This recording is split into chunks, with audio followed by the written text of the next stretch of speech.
us in the chat, I think we'll begin. Thanks everyone for coming. I'm Paul Pangaro. I'm just your momentary host here on behalf of Luis. Luis and I know each other here from Carnegie Mellon. He'll be speaking on structured systems mapping, cultivating a practice of critical reflection and collaborative exploration. Here is a link of materials which he'll be referring to. There are a series of maps at the end of that, and I'm sure he'll have other commentary about it. Let me just give you a brief intro to Luis, who I have the pleasure of knowing here at Carnegie Mellon. He's a PhD teaching fellow, specializing in design for social innovation and design studies courses, about which he's speaking today.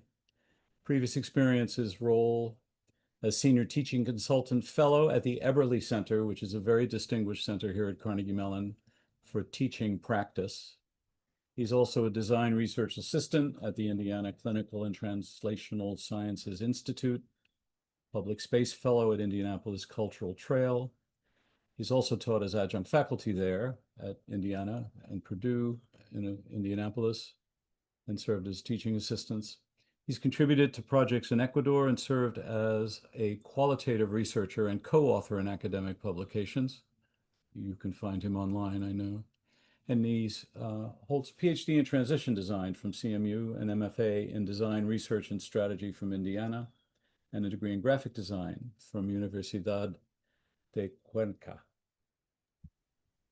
That's Luis, right.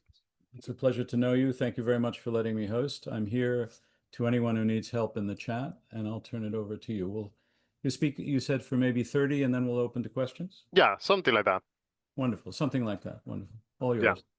Awesome, thank you. Thanks so much, Paul, for the introduction and for being here, looking forward for the conversation. But yeah, so hi, my name Luis Garcia, currently a 4-year PhD in transition design. I should be defending in April, so excited about that. And today I'll be talking about a course that I've had the pleasure of teaching a couple of times, Design Study Systems. And the goal of this presentation is to provide you with an overview of some of the pedagogical considerations when teaching systems to design undergraduate students. These are second-year undergraduate students in the School of Design. And also thinking about how mapping plays a key role in helping students to think in systems, to understand them, and get a first exposure to it. Also, I wanted to start by thanking Cheryl May, who was behind making this space possible, and for her support throughout the process, and for making the students' work available in the Maps repository, and of course, for all the work in the organization of RSD. And getting into it. Okay, so before I jump into the presentation, I want to acknowledge those that are also part of the course and have been part of the course in different shapes and form and in different times and different iterations of the course. So first, the people that have taught the previous iterations of the course, Paul, Adam, Donna, Alex, Sophia, and also the TAs that have worked with me in the last couple of years. And also Juan, who recently did a guest lecture for the current iteration of the course. But most importantly, I also wanted to thank the people behind the work. So all the students that were part of the fall 2024 course. These are the students that you have access to the work in the link that Paul pasted on the chat. And also the students that are currently in the current iteration of the course. I'll actually be going to teach them. It's the last week of class in somewhat about an hour, and they'll be presenting their final maps. So, but yeah, without them, of course, this won't be possible. And quickly, the agenda, what I'm going to be covering today, I'll quickly go through the overarching umbrella under which this course is sitting, and then provide a deep dive into the course, what happens through the weeks, activities, assignments, and highlight some of the process towards building that final deliverable. And then I'll go through some examples of what students are developing when they're system mapping, like different frameworks, visual communication strategies, and so on and so forth, and close with some overarching reflections. And then, yeah, hopefully we'll be able to have a conversation, and you have access to this link on the chat on high-resolution copies of each map. Okay, so design studies. So the design studies curriculum at CMU is intended to complement the studio practice that students have by provoking inquiry into the cultural, political, ecological dimensions of design. It spans 8 minis across the first 2 years. Minis at CMU are like 7-week courses that students can take. And the topics here include aspects of place, histories, futures, cultures, power. I won't go into detail about each of those, but in relation to the systems course, this course is preparing students to design within complex socio-technical systems. So here students are exposed to systems theory, mapping, leverage point identification to understand interdependencies across ecological, social, cultural domains. And through different projects, they learn to analyze and visualize complexity and imagine interventions with broader systemic impact. And going more in depth in the course, and you can see the slides well, right, so far? Yep, perfect. So when I design the course, or like any course, really, like one of the things that helps me the most to think about is scaffolding. So I'm sure a lot of you here might be familiar with that, but the concept of scaffolding is a sort of instructional method that can support students to learn new concepts or skills by gradually removing that support as the students are gaining independence and mastery. So in the context of a course like systems, in which complexity and ambiguity can create a sort of freezing effect and resistance from the students, it's like really important that the learning environment sort of walks students through these like different series of steps, and making them feel comfortable with those core concepts and skills. And of course, this is like really important as students are coming to this course, just starting their second year of college, might be the first time that they are exposed to certain language, the scale aspects, or other things that sometimes experts can overlook, and it sort of can create a sort of expert blind spot that I try to be aware of when teaching this. And so a guiding framework to scaffold the learning that I tend to keep in mind is this one here, is the Bloom's taxonomy. So it's composed of 6 hierarchical cognitive levels that help categorize learning goals from basic knowledge recall to complex application and creation. So if we look at the learning objectives of this course, for example, each of them is connected to some of these categories, and from there, all the teaching methods and assessments are guided by that learning goal. So in evidence-based pedagogy, this is what we know as alignment. So learning objectives, what do I want my students to know? Assessments, what do I use to know if that learning has been achieved? And then instructional strategies, what kind of activities and in and out of class are reinforcing the learning objectives and preparing students for the assessments. And so from there on, as you can see on the slide, on this like lower part of complexity, the course is including aspects that can help students become more comfortable with what systems are, what systems thinking in connection to design can mean. Then the course is making students apply certain concepts progressively through different activities, and reaching milestones to build that system map. And going higher in the complexity, students are collaborating, are evaluating, are going through iterations and engaging with each other's work and thinking. And then finally, like that aspect of creation is what's like sitting at the top, the most complex component, which is connected to the students working on the system map. So keeping this in mind, I'm going to be talking about the assignments and showing examples of what is happening across the different weeks and the class structure. So the systems course, as I mentioned at the beginning, occurs over 7 weeks, and for the most part, students are exposed to 5 modular topics.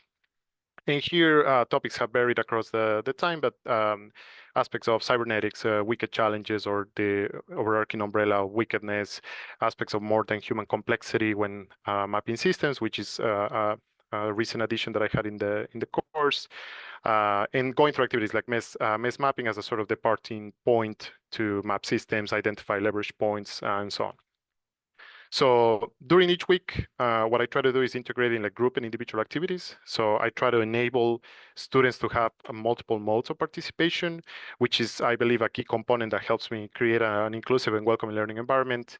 And here in this slide, you can see the sequence of the topics that are covered during the semester.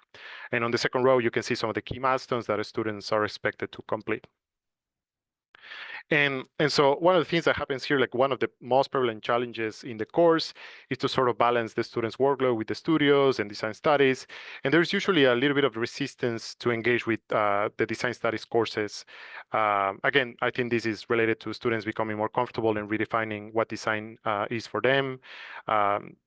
Also, unsurprisingly, students might come with an idea of what design is and what it can achieve. So one of the most important things is like thinking about is slowly walking them through the activities, the milestones to develop their system map, and not making them feel that this is something that that they have to develop completely in 2 weeks. There is a sort of overwhelming feeling that can come when you're engaging with the complexity, the systems map and the language and the scale and all of these things.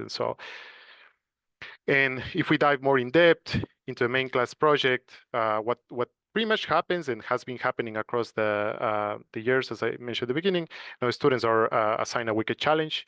It usually has a regional focus, mostly in Pennsylvania, and the main deliverable is a poster and a final presentation. And what they have to work on is through these different milestones to achieve that goal.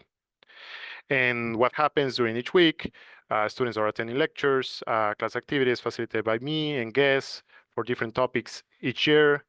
As they are making progress, they are receiving feedback from me and the TAs. And one thing that I found really effective of helping them navigate the ambiguity of the project is to show them references and facilitate activities in which they can leverage their current knowledge and skills. For example, like aspects of visual communication design and so on. And then, of course, being really open to resistance and the curiosity that's emerging through them as they are developing the project. And here, like, these are some graphs of people that have guest lecture in the course, Paul being one of them, Aran, Sofia, Juan Montalban more recently, that have covered different topics that whether reinforce some of what has already been discussed or introducing a new thing. And then what happens as the weeks are going, one of the things that I've created as a sort of learning environment is these shared Miro boards in which each group has a space to collaborate with each other and receive feedback from me and the TAs as they are going through the weeks. And here, for example, you can see students going through this like a research phase, as we call it, in which they are gathering data sources, conducting some basic data analysis, sometimes using affinity diagramming, and using principles from concept mapping to identify common themes that they can later use to identify causality and interrelationships between their data using a matrix. And then the next big challenge is to help students sort of do a jump from engaging with all that data and to think about like, okay, how do we visually map all of what is in the wicked challenge? And here the emphasis is to think that we are engaging with wicked challenges as systems. So one of the things that we do in that week is to I facilitate a session on mess mapping. It's just sort of to get them started. Of course, there are a lot of limitations when we think about that tool. The messiness of it can be something that is not necessarily conductive to something as the system map, but it helps to give students that starting point. Like it gives them that push. And from there on, students are developing a first iteration of this system map.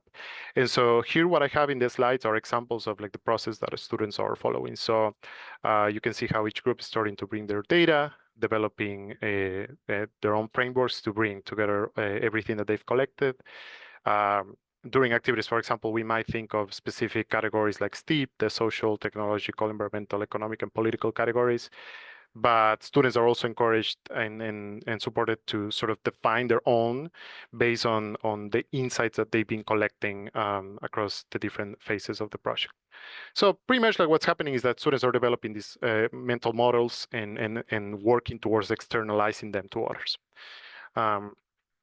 And then by week 5, once students have like a more refined model, they have a better understanding of the wicked challenge. What happens now is to help them do another leap, which is thinking of leverage points, pretty much like ideas of interventions that could address some of the issues associated with the weekly challenge. And for that, in this session, we introduce them to the methods, leverage points, and other activities that help them think about levels of scale and implications of their interventions. In these screen grabs, you can see tools that were developed by Adam Coward for a session that happened last year. We were trying to think of like, how do we help students think about all these ripple effects when thinking of interventions, and we hosted a session that like I replicated this year as well. So while all of that is happening, students have a set of ongoing individual reflections. Again, like what I try to create is this learning environment with multiple modes of participation. There are three key things that I like to put under this umbrella of developing a habit of thinking in systems, which is in a way one of the key things that is happening in this course. Of course, students are not necessarily going to live completely aware of everything that's around the field or anything like it, but like they are exercising a muscle that I'm sure a lot of people here know that doesn't necessarily get as exercise as it should be. So it's an opportunity for them to do that.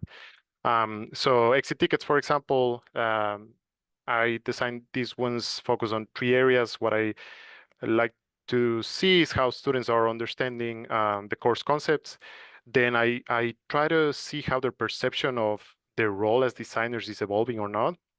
And this is another line of like research on the side that I would like to continue as I move to the next chapter, which is understanding how the impact of content like this and courses like this can help students see themselves as having more agency and recognizing the power that they hold as designers. And then another aspect of the exit tickets has to do with how they could see the application of the theories that they are engaging with over the weeks into their practice, and forcing them to see connections or helping them to reflect about connections with their specific tracks and so on. And so questions, these are some of the questions that I have on the exit tickets. But for example, this response, the students is referring to how designers need to consider the implications of their designs on the system in which it's been introduced or intervened. They refer to this because as designers, we're very honed into the present. I thought that was an interesting reflection. What is the current problem and what is a solution that can solve that problem? But however, in a system, introducing a new element into the mix is very rarely a simple thing. And they go into elaborating that as a designer, the solution you thought would solve the problem might lead to consequences in different parts of the system that you would never have expected. And it's worth to at least think, as they say in this response, about how your solution would exist and develop in complicated problem spaces before deploying them. Another student, for example, is referring to, or as they say, I believe that a design will fail to fulfill its purpose if the designer does not explore the context in which it will live and influence.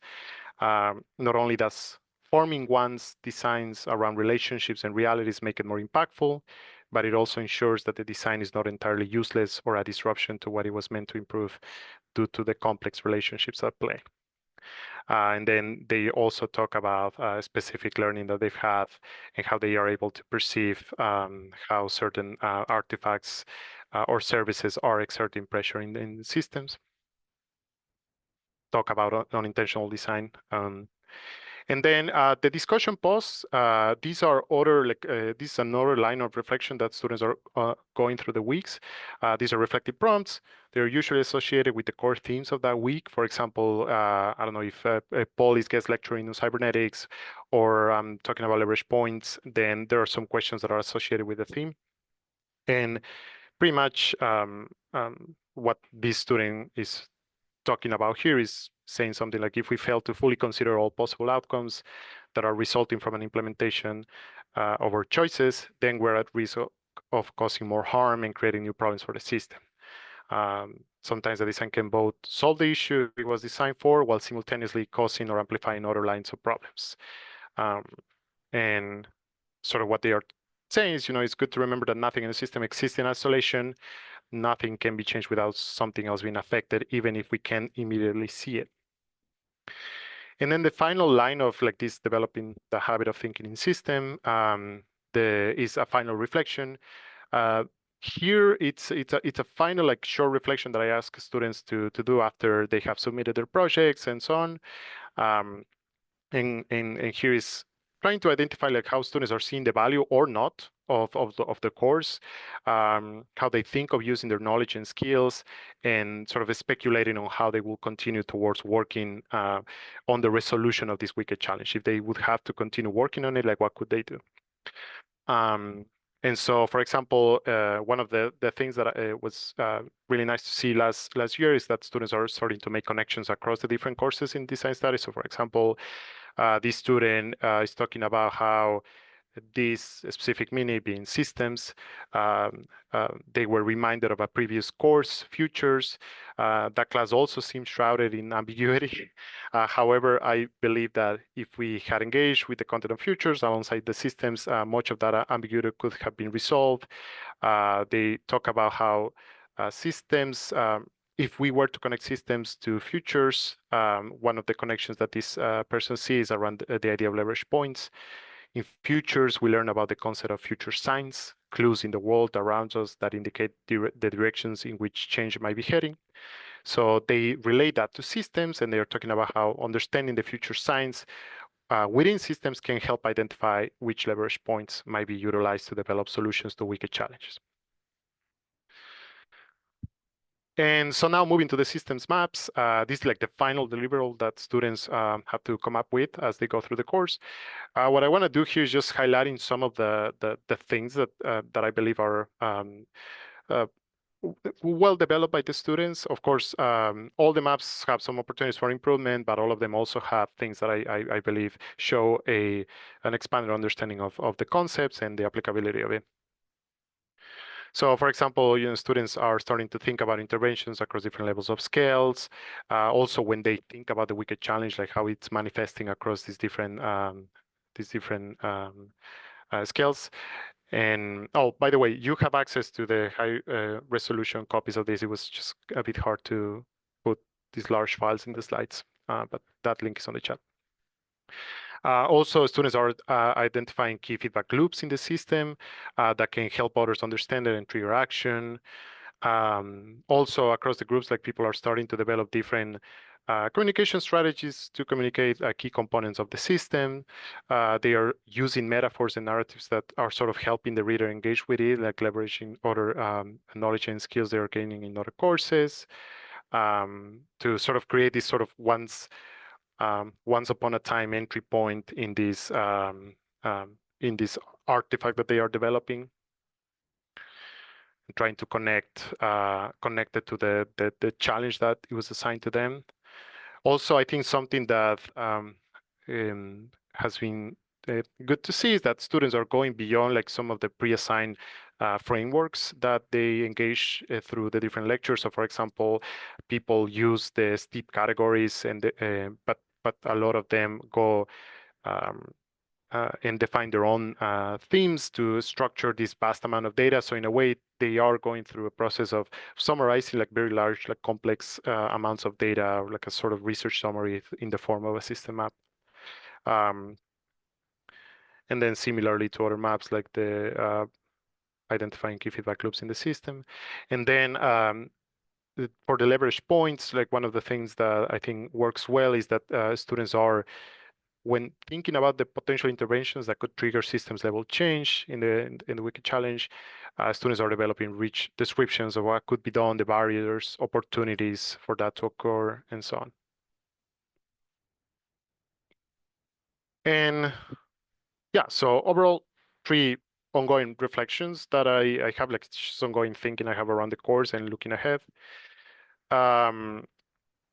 One has to do with the designer's role. So this is one of the ongoing tensions that I see when students are engaging with the course.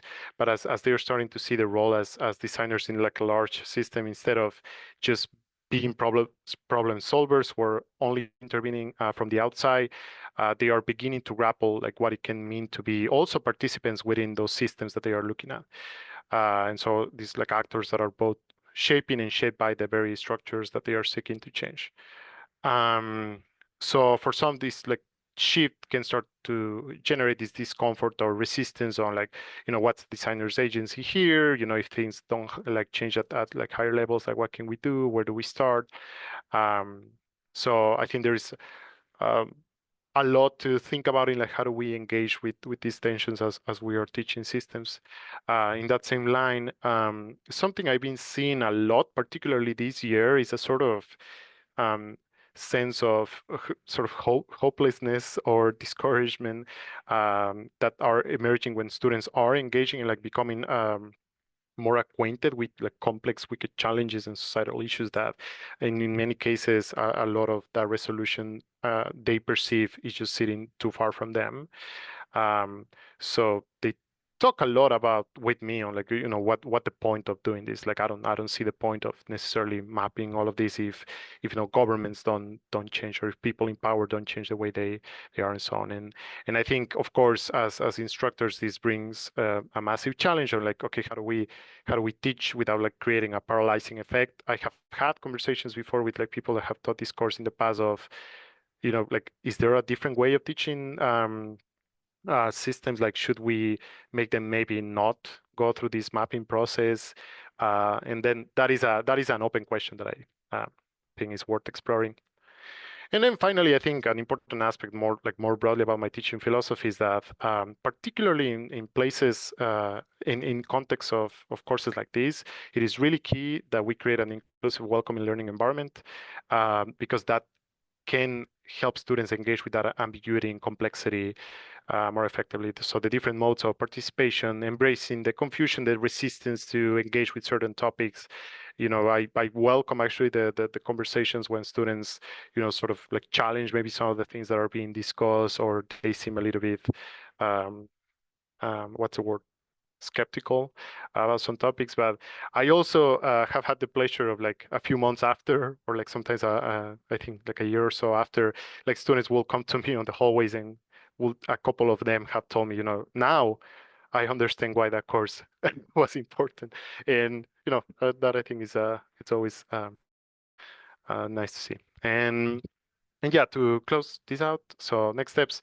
One of the things, as I said in the slide before, is I would like to continue exploring like strategies to teach systems. And one thing that I'm really interested in doing that goes beyond this course in particular, this connects to a recent presentation I did for another conference more focused on design education, but it's having a better idea of a long-term impact that courses like this can have in design practice, like what's working, what not. I think there's a lot to be done there in like having a more like longitudinal study, ideally, of like this is actually like shifting their perspectives. This is actually helping them to practice different, to think differently about their work. And yeah, and so now maybe it's some time to reflect and take any questions, and I hope that you can take some time to explore some of those maps. But yeah, thank you so much. Thank you, Luis. Quite comprehensive and a great deal of information all in there. I see there's one question in the chat, which I'd like to come to in just a minute. And please invite other questions in the chat to start. And if you're willing to come on screen to ask them, that's even better. I wanted to go back to something that I've also seen as a challenge, that giving students a wider horizon of understanding about the complexity is a double-edged sword. You're informing them how tricky it is, and yet that can be discouraging. Right. And I love very much the way you've said that you use the complexity as an invitation. I think that's brilliant. Can you say a little more about their journey, or about how you've brought either the mapping or the inflection points, or how do you make them feel confident in the right way? Not that they're going to solve all these problems, but more willing to dive in and to become engaged in these things which seem intractable. Certainly they're unpredictable. Certainly they're Right. incredibly complex. And how does the mapping fit in? Anything more you can say about that, I think, would be very valuable. Well, I think I think one when I was talking about this invitation to complexities, it's also related with uh, reimagining how we create these learning environments that are like more open to experimentation, to not trying to chase only one uh, the perfect answer, the right answer, but Mm. being more open to stay in that ambiguity of like, there are not necessarily like right or wrong answers. It's more about like thinking how uh, we make those decisions, we make those informed decisions, we think about like the ethical implications of this. Um, Acknowledging, maybe the lack of agency that we might have, but also thinking about what can be done in the short term, sort of helping them. Something that we have discussed often is trying to see when they're thinking about the role and what they can do is trying to think of their practices in a more of a continuum that is it's a career. It's like something that is happening that Mm. you will have opportunities to eventually exert more change, and hopefully you'll be able to gain more agency, um, so on and so forth. And so um, I think it's uh, your comment makes me think of a larger question, like, okay, how are we thinking about the classrooms and the learning environments when we are in design schools or other places where people might be engaging with these concepts, and how do we go like far from certain norms that might create that resistance. If I'm worried too much about the grade and the final deliverable and things like that, then I might not be able to invite that conversation. Yes, yes, yes. Thank you very much. Kinsey, thanks for coming on screen. You had a wonderful question in the chat if you'd like to go ahead. Yeah, thanks. Well, I had one in the chat, but I actually have one that's I'll ask first in case we don't get to that, because that one's kind of specific or narrow, and I have one that's more meta. And I come from a different background, and I have more of a classical anthropology and ethnography background from Indiana University, incidentally, Oh, these. hmm, And I grew up there. And I started out working across complex systems and intentionally across and within a wide range of scopes and scales and sectors. And anthropology doesn't, systems mapping isn't part of the lexicon. And so I never worked with that, or with complexity theory for that matter. I came to that, within the last few years, and it's been really useful. But I'm actually really, really glad that I didn't enter what I was doing from that foundation, because I am certain that would constrain me a lot in the way I navigate them. And I should say my PhD is also in African studies. And so I was working with different knowledge systems and the conflicting, contradictory, and just fictitious knowledge systems and colonialism and imperialism. So had I been structuring them so visually and tangibly, I think it would have constrained the way I was navigating them. And so what I've been doing the last few years is been coming to system design and to these conferences is doing kind of a retrospective. And I want to map what I've done that was effective in shifting paradigms within the area I was working, that had wide ripple effect. And looking at these maps, and this ties into a workshop earlier where we were talking about it, the systems mapping workshop. And one woman commented something I felt too, is that there's so much information. It's like I don't know where to start. It's overwhelming. And one of you talked about the overwhelming aspect. And I entered into my system from a particular place. And it occurs to me that it may be that this is how it unfolds in the classroom environment.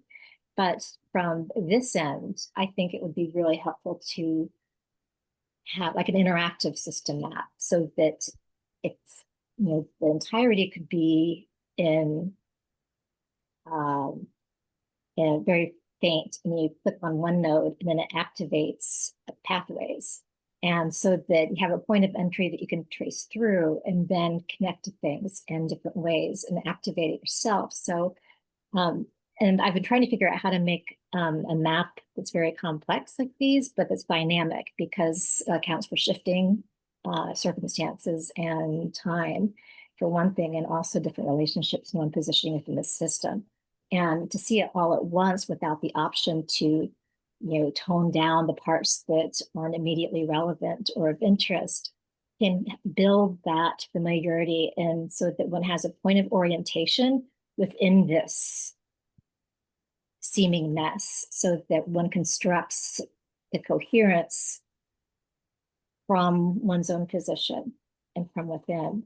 And then as build out, then it makes sense. But trying to come at it on the ensemble and make sense of it is really difficult. And that's from like just an engagement this way, from a positional distance, both visually and conceptually. But in the field too, had I been trying to think of this in a holistic system way without the in the field, on the ground experience, and focused attention on things, going into depth myself, and then seeing what the connections were there, I think it would have been really hard to get to that I did. So thank you, Kinsey. Luis, any response? Well, thank you, Kinsey. I think there were a lot of points that you raised. One that I think connects a little bit to the temporality in the courses. I think that is why the emphasis on what the course is it's another tricky balance that you have to have, because yes, the map itself serves a pedagogical purpose, and I think it's important that students are like and look forced to like make certain decisions to map that system, to activate that muscle. But the point of the course itself, I think, is more about that activation of the muscle, right? So like one of the key things that I observe, that I don't tell them, but in the final week, like one of the things that I paid the most attention to is like how they present their process, how they are articulating their understanding of the challenge and what could be done, because that to me is one of the indications of, okay, there's something that has been triggered there, and then ideally like that will carry on as they go about their degree and their practice, and they will continue thinking about these different ripple effects. In I had something else. Yeah, they will just like continue thinking in systems, and ideally that will help them be less honed on the present, and thinking more about like these broader implications. And I think there is also something worth exploring on that literally comes from a reflection on a student, of how do you connect these like courses that we have, at least in this whole curriculum, like what can be brought from foresight from futures and situated within systems, and hopefully to like explore more aspects of temporality. But yeah. Debbie, you have a question that relates to where we just were. If I could ask you to unmute and come along. Hi, Debbie. Sure, thank you. Hi. Such a good presentation. Thank you so much. So I had a question about how you might help your students consider positionality and complexity. And I wondered if there might be an approach to consider leveraging their positionality and their abilities as a specific advantage to effect change in a complex system. I can give a little background of where that came from. So I was thinking about like economics of innovation and complexity and relatedness and butterfly effects. And I was relating that somewhat to how many design disciplines operate in complexity to a degree. So like a designer who works with branded systems, if some little thing in the core concept changes, it has ripple effects. The color might change, the style might change. So they have an understanding somewhat of complexity. And I was like, is there a way to be able to kind of transport some of that approach to thinking that they practice every day to systems complexity in a different area? because if they're on a team, which they might be more familiar with if they're a traditional designer, if they're on a team, they might be familiar with how to do that. Like, are there lessons to be able to do something like that and effect that change and understand, well, this is my positionality. Can I leverage it as an advantage? Mm-hmm, mm-hmm. Yeah, I think, yeah, well, definitely an open question, I think, to think about future iterations of the course. Something that happens already is that there are like different exercises that are integrated in a few of the weeks. Actually, like we do a bit of a kickoff of the whole project with students reflecting about their positionalities as they are collaborating in a group. And so we do a few exercises on a couple of activities to help them reflect about what they could leverage from what they were learning in other courses, also other aspects of themselves as individuals, part of these complex systems, and how that might exert some influence or barriers as they are going through the project. But something also you're making me think is, in this, something I notice in this evolution of the design field, and as it continues to evolve, I think it can be maybe easy to get lost in what makes us like be who we are, and like what our role is in like resolving these complex challenges. And I think there's a lot in like that could be done there to help students also reflect, okay, as the conversation expands and we're dealing with more complex systems, working for governments, working for like large organizations in which, like the questions of what we do and who we are just different. How do we still think about like the essential like knowledge and skills that can help us bring a meaningful contribution to larger teams and people working? Because one of the emphasis too that we do a lot is that is not only them in isolation, like working to resolve these things. Like there is a lot of work to be done in articulating themselves with other disciplines. Like when we are talking about holism and complexity, in one of the weeks, like we talk a lot about like this reductionism and like how we're trying to break that in our heads pretty much. And like one of the very specific examples has to do with like this division of disciplines and how that has made a lot of the wicked challenges to exist. And so how do we come back to conversation, and how do we keep a reflective practice, I think, as we are um, as we're working within systems and trying to resolve them. I think more of that ongoing reflection, I think, is necessary. And I think some of the things that have been done in the course, I like to think that they have helped a bit on that on that ongoing reflection of like, okay, what can I do, what I can do, and so on. But yeah, we should talk more about that, Debbie. And thank you for being here. Thank you. We have a couple of more students. Sorry, I just read it. A couple of more questions in the chat. One about students in particular. Aswini is asking, and feel free to come on screen if you like. Do you collaborate with the Transition Design Institute, and can you briefly explain that process? It's a very broad question. It's You have 60 seconds. 60. Well, I'm kidding. Collaboration with the institute specifically, not, but there are a few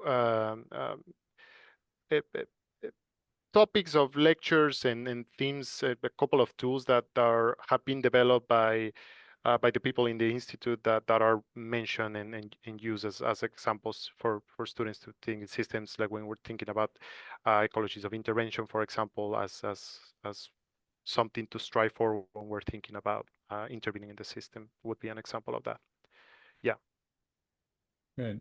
Also, Donna asks, are students able to select or make up their own topics in the class? Donna, thank Hi. you. Did you saw the slide with your name at the beginning? A trick question. Well, I think also it was really great to see how you have evolved the course. Particularly, I taught it when it was a full semester, so cramming yes. into a smaller, less weeks is quite challenging.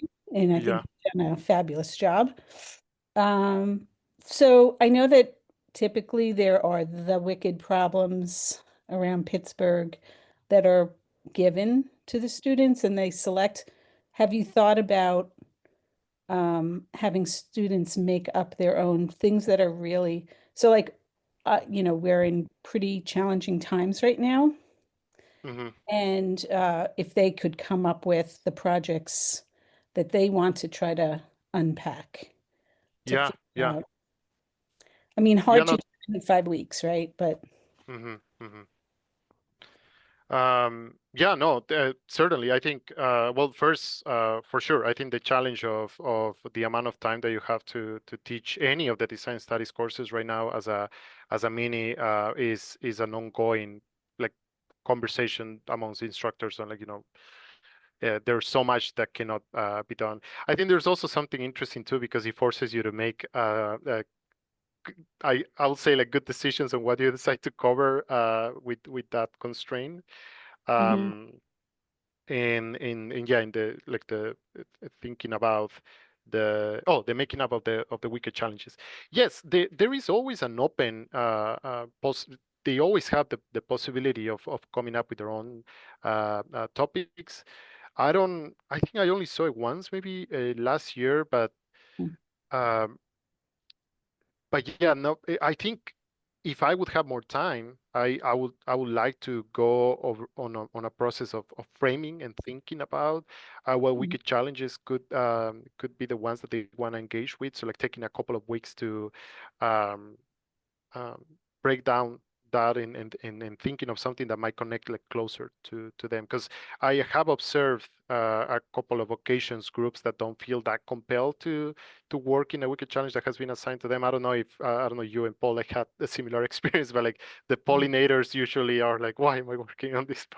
And yeah. so um, it would be interesting to see if going through a process like that would help with that resistance and Mm. friction on teaching. Yeah.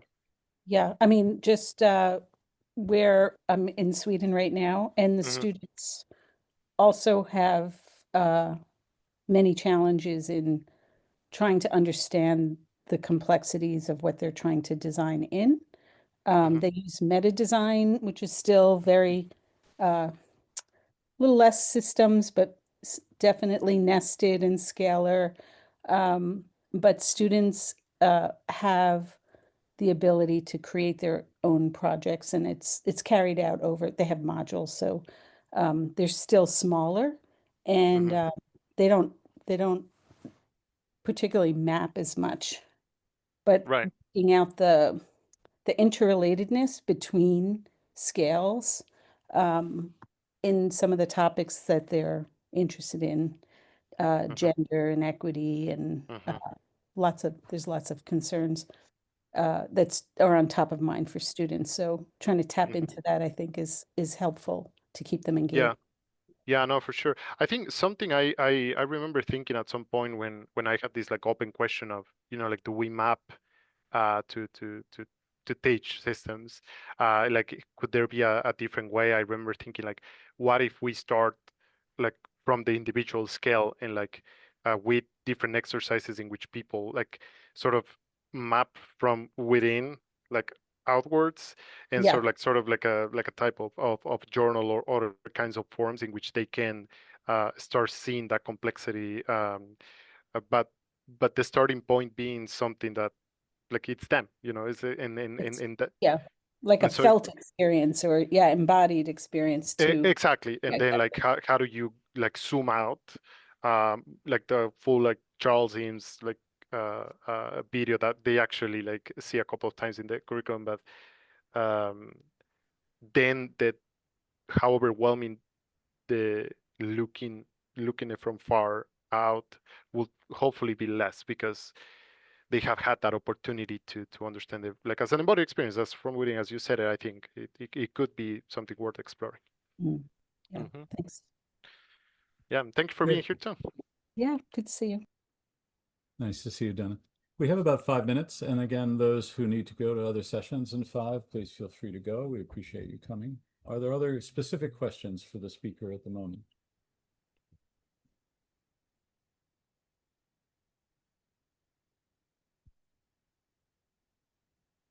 Kinsey, you had an earlier question. I don't know if you'd like to return to it about the exit Luis addressed it already. He spoke to temporality, which was, you know, what Okay. I was asking about. Thanks. Okay, very good. Luis, any final comments from you? No, just I definitely would welcome more conversations and in how do we go about teaching these topics, what works, what doesn't work, and how like it cuts across different contexts. I would welcome a conversation, so I'm always happy to chat. May I put your email in the chat? Of course, yes.